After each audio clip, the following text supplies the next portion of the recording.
So today we're going to be hanging up a curtain rod. Just unpacked the hardware set here, and they gave us some nice drywall anchors.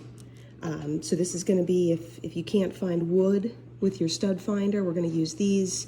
And if we do find wood, we're just going to sail these screws straight in without the drywall anchor.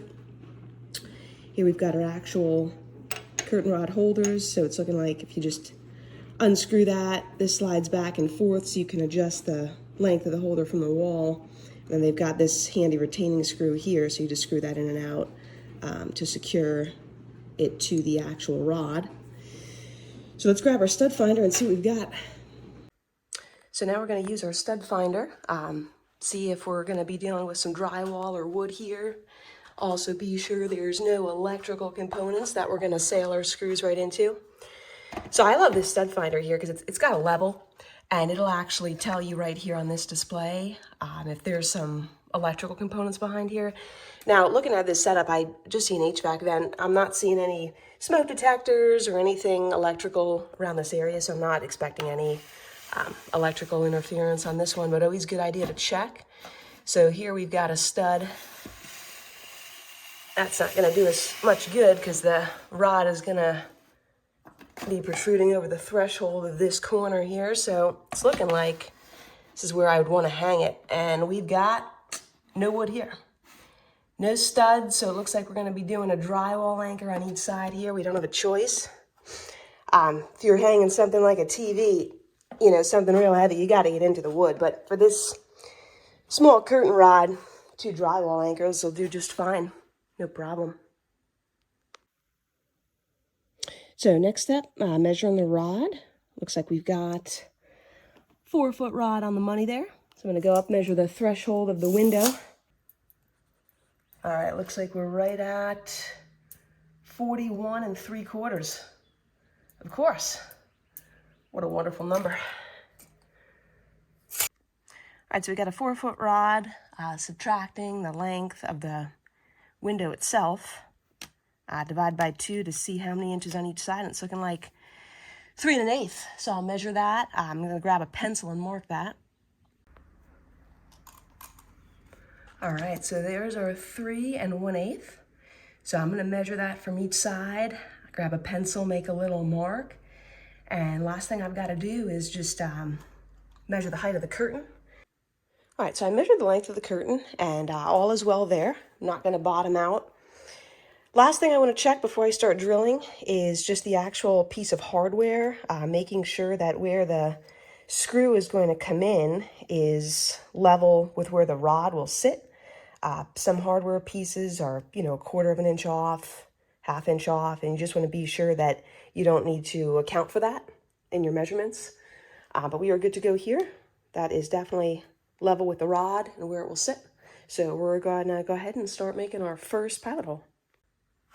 So it really pays off in time to just do one final check of measurements, because you don't want to have to re-drill this thing. So I've confirmed I'm 3 1/8 inches out, which is what I want it to be. And then I'm just going to confirm that height one more time. So I'm going to jot down that measurement, go to the other side, make sure those measurements are exactly the same, and then we are ready for that pilot hole. All right, so next step is size selection for these drywall anchors. And you want your pilot hole size to be about the same diameter as the shank here, which is the part without the threads. So this one here is looking like a pretty good match. I'm gonna try that one. I always like to err on the side of caution, go smaller rather than bigger, because you can't make the hole smaller, but you can always make it bigger. So a little pro tip for folks who don't do this every day. Some people struggle with how far to drill into the drywall, and to make sure you're not sailing through to the exterior of your house, it's handy. You can just put a little painter's tape or guide tape right on the length of the drywall anchor there, so we know as soon as we see that blue tape heading into the wall, we're about finished there. Again, I always like to go shorter rather than longer, so notice how I did err on the side of caution there, making my stop point very conservative, because again, we can always make them bigger, but we can't make them smaller.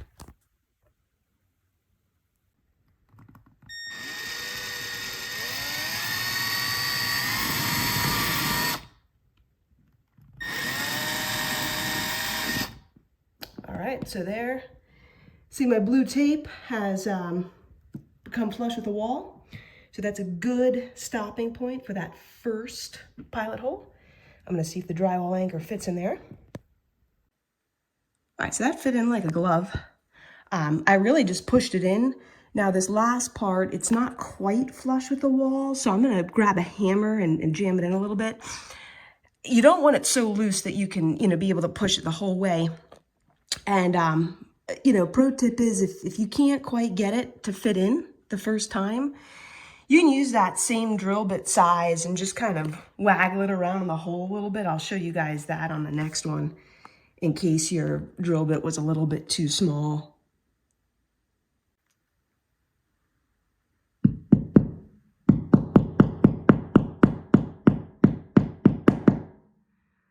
Awesome, now we got flush. We're rocking and rolling on that side.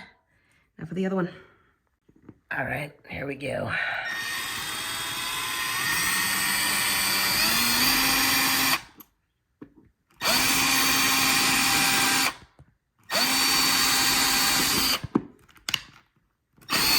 All right. So what I was saying before is if your pilot hole is just a little bit smaller than you want, you can just get your drill bit in here. And I don't want to do this too much because my last pilot hole was awesome, but you can just kind of, go back and forth a little bit like that, circular motions to widen it up before you switch drill bits. But again, always err on the side of caution. Try it a little bit narrower first just to see if you can get that drywall anchor in. So let's see if we have success on this one. It's the same drill bit I used on the other side. Yep. Awesome. I don't even think I'm going to need the hammer on that one because I waggled it a little bit at the very end. Yep. So that is good to go. Get those screws in. All right. So I found a great match for the drill bit on the screw. And that'll bring us to our final step of the project. All right. So I needed 2 hands for that next part. My usual videographer is still on vacation. But what I did here is just make sure it's seated so that the screw is resting in that highest position possible so it locks into that drywall anchor. And as you can see, that drywall anchor is right there behind it. And I'm just screwing it right in there, making sure I'm consistent on each side when I do the other one. Don't over tighten the screw. There's no need to really clamp down on this thing. So on my drill right now, I'm just on a nice easy torque setting of 6. That's doing the job just fine. I'm just going real easy on that trigger as I drill in. So I ended up just taking off the top piece, made drilling a lot easier, just less in the way. But that is flush to the wall, looking good. So we're gonna go ahead and do that same thing on the other side. All right, well, this project has been a success. Best of luck out there, guys.